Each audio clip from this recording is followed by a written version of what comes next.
Pwede nating ipaghalimbawa yan sa nagsaing ng kanin din. Ah, okay, oh. Nagluto. Isip-isipin mo, hilaw na hilaw naman yung kanin. Ah, ganon? So, paano mo ipakakain sa Senado yun? Oho. Di ba? Hindi ka makakakain kung yung kanin ay hilaw na hilaw din. Halos ano eh. Halos bigas pa eh. Makakain mo ba yun? Kaya gusto ko kasi pikit mata yung kakainin eh. Yung unang 3 impeachment complaints, hindi lang hilaw eh. Panis eh. Bakit ka? Tagal mo ba? Oh. Kala mo yung pinatagal. Oo nga, nabinbin eh. Kapag binilang mo yung araw ng pagkakabinbin dyan, hindi siya bababa sa 20 araw. Subukan mo ang isang Sinaing. ang isang niluto. Opo. Ay itago mo, hindi sa refrigerator. Ilagay mo lang yan sa cabinet, pero hindi refrigerator. 20 araw, Ba? alis sa dalawang mangyayari, kinain ng daga o napanis. Napanis. Napanis po. Paano mo idadali sa paano mo dadali sa Senado ngayon? Naglululugdag pa nung pumunta eh. Yun na nga po. Forthwith. Isip-isipin mo. Ayan, nakita tuloy ng Korte Suprema. Unconstitutional eh. Pala. Ngayon ko naunawaan, Nelson, dyan. Kaya pala pinagmisa yan. Kaya oo nga, ngayon ko lang na-realize. Hindi, sinasabi na natin Oo yun eh. nga. Nakita ko na yun eh. Nagmisa sila. Opo. Sapagkat ibinaon na nila. Patay eh. Oo. Sige. Ito muna Wala tayong bagong magagawa. balita, Jen. Sige. Nako. Latest ito. Opo. Breaking news. Kalalabas lang po ng Supreme Court, Sen, nagpa-press con po ang tagapagsalita ng Korte Suprema. At inilabas na ang desisyon dun sa kine-questioning constitutionality ng impeachment complaint na isinampa laban kay Vice President Sara Duterte. Isa-isahin natin kasi ito ay wala pa mismo yung papel ng desisyon, pero ipinaliwanag na nung tagapagsalita ng Korte Suprema si Attorney Camille Ting. Yan. Number 1, Senator Dante Marcoleta. Ito po, Your Honor. Una, the articles of impeachment against VP Sara Duterte is barred by the 1-year rule. Nako. According to Supreme Court spokesperson Attorney Camille Ting. Bagyo talaga. Oho. Bagyo. Ito pa, kadugtong. The Senate could not acquire jurisdiction over impeachment proceedings. Nako. Yun pa, mas matindi. Bagyo. Pero kahit na bagyo yan, napursi na natin yan. Bagay, opo. Kung sila yung Kumbaga, makasuki natin, Sen.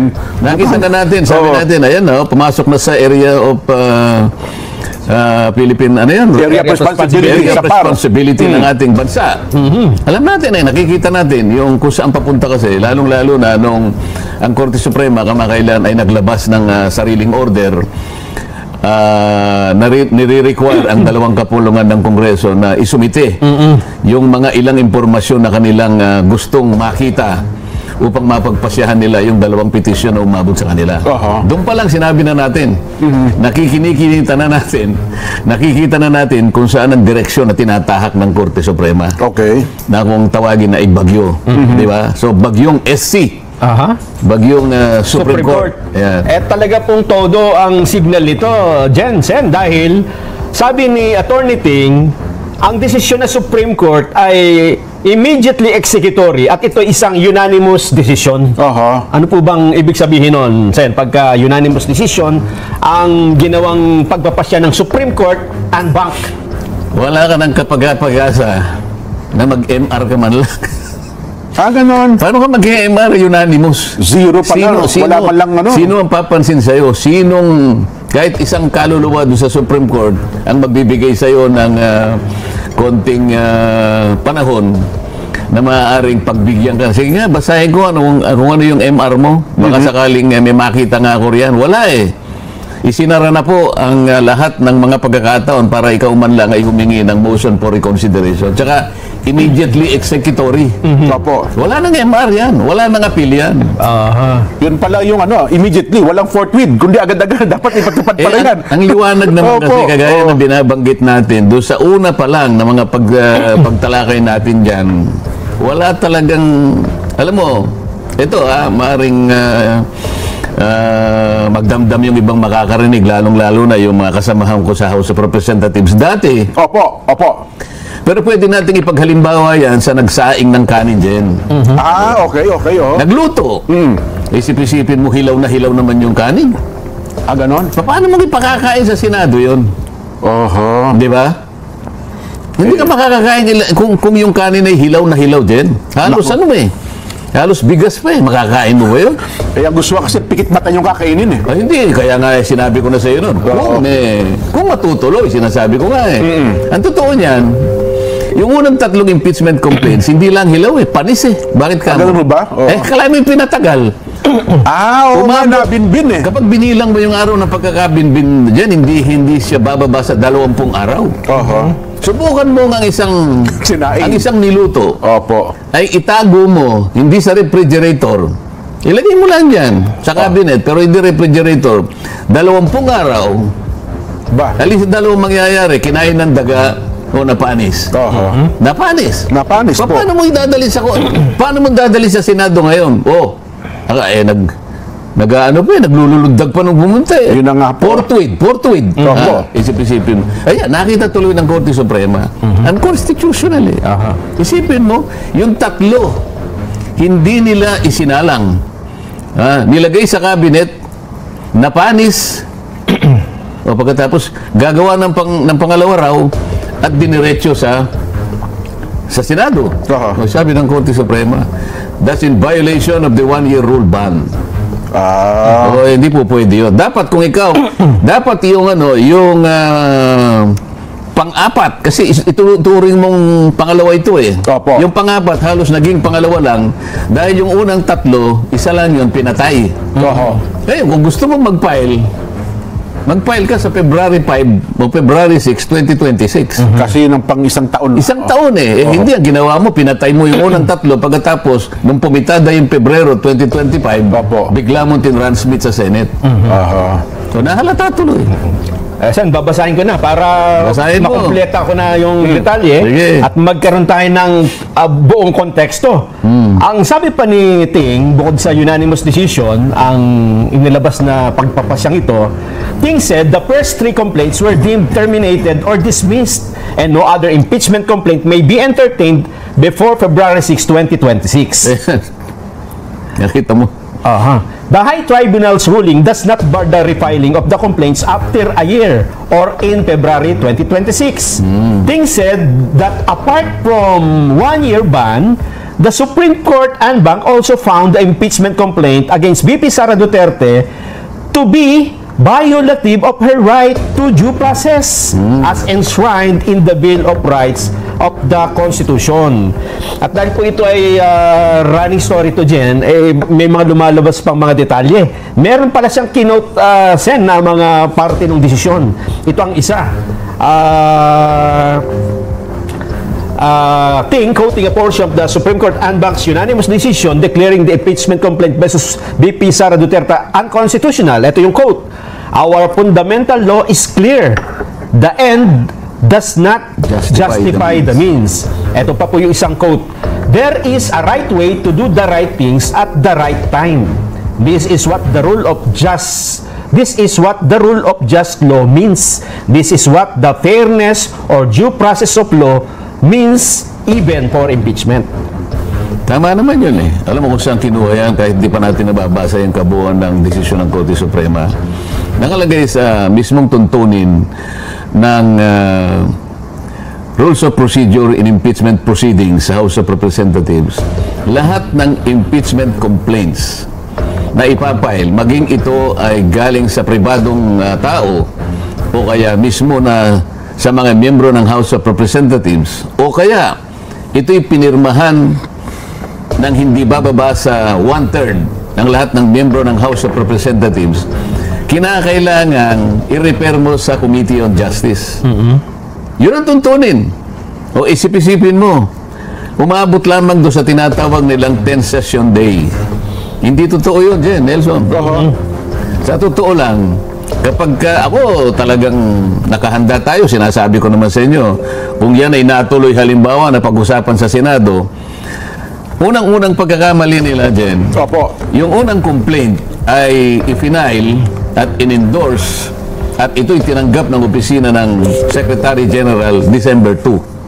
Tandaan nyo, ha? Okay, December 2. December 2, 2024. Opo. Ang December 2 ay araw ng Lunes. First session day. Opo. Pero sa numero ng session, ito ay session number 26. December 2. Ngayon, yung unang complaint na yon ay na-file nung isang grupo alas 4:30 ng hapon, December 2. Okay. Ngayon, ano ang inahanap sa tuntunin sa House of Representatives? Kapag kayo na itinanggap mo, immediately i-repair mo sa Office of the Speaker. Ayun. Okay. Aha. So, palagay ko walang nangyaring pagre-repair. Kasi kung talagang immediately, wala naman sinasabi ng paraan pagka i-repair mo. Pwede mong i-text si Speaker. Pwede mo siyang tawagan. Pwede mo siyang puntahan na personal. Kasi ito bigla na lang dumating, December 2, tapos 4:30, tinanggap ng opisina. Nelson, kung ikaw ang Secretary General, babasahin mo lang ba yan, tapos ilalagay mo sa opisina mo, o tatawagan mo kaagad ang Speaker? Siyempre, dapat tawagan nila ng Speaker. Impeachment ito eh. Ito ay isang paraan para tanggalin mo ang pangalawang pinakamataas na opisyal ng ating bansa. Pagkatapos, nakita mong ganyan, hindi mo man lang tatawagan ng pansin ang Speaker, yun ang referral. Paalam mo kaagad sa kanya. Yun ang inihingi. Sabi niya, immediately. Bakit wala sa order of business? Sasabihin nila, hindi po namin kaagad nailagay dyan kasi po yung order of business po ginagawa namin ng maaga. Umaga lang po. Umaga pa lang. Ginagawa na namin yan kasi po magsisimula po yung session alas 13. Tinanggap ko po yan 4:30. Alas 4:30 ng hapon. Hindi mo rin mapapangatwiranan yun. Bakit ka mo? Kasi pangkaraniwan na sa amin, pag may biglang dumating na ganyan na napaka-importanting bagay at nirepair mo kaagad sa opisina ng Speaker. Sabi ng Speaker, sige, isama mo additional reference of business. So pwede naman palang gawin yun. Pwede mo gawin yun. May kapabalian naman pala. Ang totoo niyan, yung apat na yan, nung i-repair nila doon sa sinasabi nilang 10th session date, yun ang February 5. Wala siya doon sa order of business doon sa araw na yun. Kaya nga sinasabi ko, kung ito'y halimbawa umabot sa Senado, unang tanong ko sa kanila, hawak-hawak ko yung hawak-hawak ko yung session number 36. Ito yung sinasabi niyong 10th session day. Kapag napatunayan ninyo na ito'y nakasulat dito, ibig sabihin, in-include nyo. Andyan talaga. Magre-resign ako as Senator of the Republic. Naku, mabigat. Okay? Kasi wala hawak ko na eh. Bakit ninyo ipinangatwiran? Pinangatwiranan ninyo na pati sasagot ng Solicitor General eh. It was included in the order of business. Sabi niya, ito po yung aming katibayan, Annex A. Halimbawa, Annex A, Session number 36, Order of Business. Pagka tinignan mo, wala doon. Saan mo makikita? Sa journal. Sa journal number 36. Doon mo makikita. Kasi, additional reference of business. Ayun pala yun. Balikan natin kamo yung December 2. What is so spectacular about December 2? Pagka tinignan mo, dalawang panukalang batas lang ang binasa on first reading. Dalawa lang. Walang hindi masyadong busy yung araw na yun. Yung December 2, pangkaraniwan, Jen. Monday yan. Lalo na yung nag-uumpisa kami yung mga ganito. Halos 100 ang babasa. Kaya mahaba yung session eh. Yung December 2, balikan mo yun, reviewin mo. Dalawang panukalang batas lang ang binasa. Ilang minuto lang yun na babasahin mo. 3 resolutions, 2 panukalang batas. Pagkatapos lahat na communications, mga letters from different agencies, to the archives, to the archives, to the archives. Ibig ko sabihin, kapag tiningnan mo yung volume ng business na tatalakayin ng December 2, 30 minutes tapos eh. Bakit hindi nyo sinama na additional reference of business yung impeachment na tinanggap nyo at 4:30 samantalang yun ay isang napaka-importanting bagay? Doon pa lang. Pagkatapos sumagot yung Solicitor General. Inamin ba naman niya yung 3 kanyang ganon at saka yung pang-4 ay isinama namin sa order of business na pag tinignan mo wala. Ang totoong ginawa nila, sabi niya, considering that the fourth impeachment complaint signed by more than 1/3 of the members of the House of Representatives has been transmitted to Congress, the 3 earlier impeachment complaints have become moot and academic and they were sent to the archives. Alam mo ibig sabihin no? Pinatay po namin. Kaya nilagay sa archive. Sabi ng Korte Suprema, pinatay ninyo. Ibig sabihin, yung pangalawa, hindi na pwede. You violated the 1-year ban rule. Ayun. Simple. So yun pala yung binabanggit ng Korte Suprema na nalabag yung 1-year ban rule ng impeachment complaint. Ayun, oho. Kasi kung yun ay ni-repair ninyo sa Committee on Justice, may tumuloy na sana eh. Oho. Walang tumuloy na proceeding kasi walang ni-repair. Walang ni-repair sa Committee on Justice. Oho. Yun ang pinaka-ultimate na destination ng lahat ng impeachment complaints. Oho. Umabot lamang dun sa order of business eh. Pagkatapos in archives, nasaan ang pumunta sa Committee on Justice? Wala, kahit isa. Oho. Yun pala yun. Wala. Unconstitutional. Bakit? Opo. Yung dalawang requirements doon, yung i-include mo sa order of business, nakasulat sa Constitution eh. Pagkatapos, in 3 session days thereafter, sabi niya, kapag lumabas nga sa order of business, i-repair mo naman sa Committee on Justice. Hindi nangyari yun. Yung 4, hindi dumating sa Committee on Justice. Wala sa rules yun eh. Bakit dinala mo sa archives, hindi doon sa Committee on Justice? Kaya pala unanimous yung desisyon ng Supreme Court. Mukhang hindi nahirapan. Mukhang walang pumanig ni isa man. Ni wala pang dissenting opinion. Hindi, pagka unanimous, ibig sabihin Unanimous eh. Talagang, ganun pala. No? Wala. Ganun ka grabe. Bakit sinabi na walang due process din? Kanina, nabanggit mo. Yes. Ipaliwanag natin bakit walang due process. Bakit po? Hindi nga dumating sa Committee on Justice, doon mo kasi tatawagin ng Vice President para kahit papano, kung gusto niya mag-appear doon, magpaliwanag, o magbigay ng doon pa lang, sagutin niya.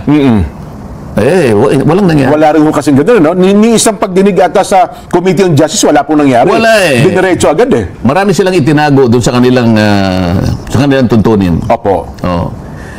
Kung babasahin nila Section 2 nung kanilang rules of procedure in impeachment proceedings, Section number 2, Opo. initiation and mode of filings. Ang halimbawa ganun, initiation of impeachment proceedings. Dalawang bagay lang, ipa-file mo and then referral to the Committee on Justice. Dalawa ang stages yan. I-file mo and then refer to the Committee on Justice. Lahat. Walang exempted doon.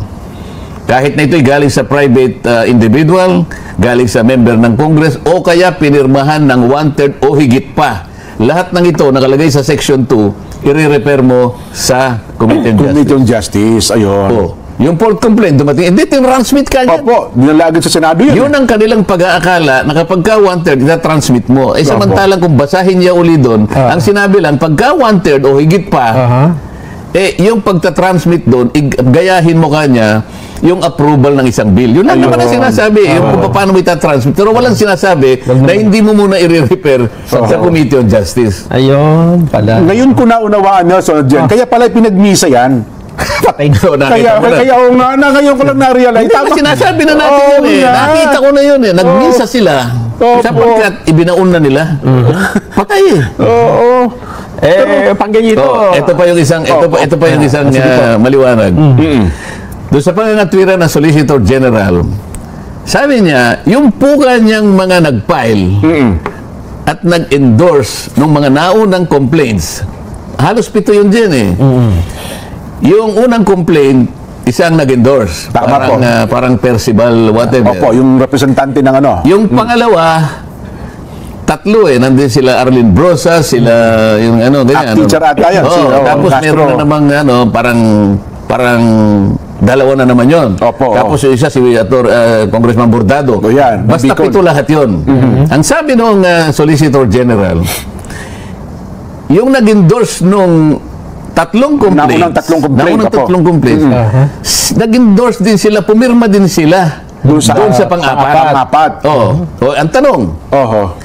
So bago nyo tinransmit sa Senate noong February 5, 2025, itong 7 na nag-endorse nung unang complaint, na nag-endorse din ng pangalawa, ibig sabihin, 2 complaints ang in-endorse. Tama o hindi? Hindi tama po. Technically, dalawa violation talaga. Dahil isa lang talaga eh. Isa lang talaga isang ano. So, nagpasilo sila sa sarili nilang inamin ng Solicitor General. Ito po kanya, pinakita pa yung pirma dun sa... Opo, yung mga pinirmahan po nila, yung signature page nung pang-apat, ayan po kanya. Ayan po kanya. Ginawang exhibit pa eh. Oo. O, di ibig sabihin, kung ako ang Korte Suprema, di malinaw yun. In-endorse mo rito, nag-endorse ka dito. Oo. Di kayong pito kanya na endorser, bago pa dumating sa Senate, kasi Oo. pinirman eh. Opo. Maliwanag na kayo. Dalawang Nag-endorse. beses nag-endorse kayo ng nag-endorse. impeachment complaint. Paano kayo mag-endorse ng dalawang within 1 year? Hindi pwede. Sayang, ano? Ang alam ko, sa hearing yung sa Senado, dapat ibubulgar itong mga ito, no? Oo, pero nandyan eh. Nandiyan na, Desisyon na eh. desisyon na ng Oo. Supreme Court. Eh, ang totoo niyan, Opo. bago sana mapunta dyan, Opo. yung mainit na usapin, paano mo itatawid? Ayun Di ba? Isa pa yun, isa pa pong Isa issue pa yun, issue yun. no? Oo, From 19 Congress to 28 bakbakan Congress. talaga yun. At nakahanda naman tayo, kahit saan mo isakay. Oho. Anong ginamit mo? Submarine, halimbawa?